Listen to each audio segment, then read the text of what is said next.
Hi friends, it's Mark from movingtruckdriver.com, and if you're looking for information about how many boxes you will need when moving, this video is for you. Moving Truck Driver was created to alleviate some of the stress that occurs while moving so that you can enjoy the exciting journey of moving to your new home stress-free. Knowing how many boxes and supplies you will need to complete your move is a big part of that stress.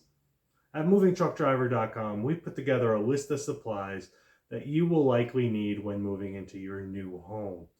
Whether you have a studio or a one-bedroom apartment, all the way up to a 4 and 5-bedroom house, we have the right amount of guidance available just for you.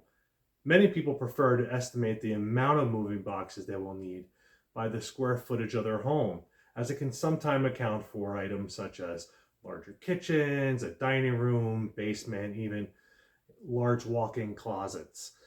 So based on your home square footage, we have the tools available on the links below to help you make the right decision from 750 square foot apartment to 3,000 and 4,000 square foot homes.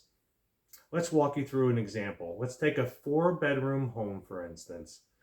Knowing that each home is unique, and so are the belongings that you own in these homes, we at movingtruckdriver.com would recommend 54 medium boxes, 35 large boxes, 12 extra large boxes, 9 wardrobe boxes, and 10 picture boxes. Again, these are just recommendations based on what we have seen in our experience. Perhaps you need a little more, perhaps a little less.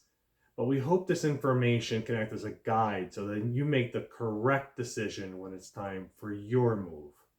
For more information and how many boxes you will need, or please visit us at movingtruckdriver.com. On there, you'll find our calculator that can help walk you through this process.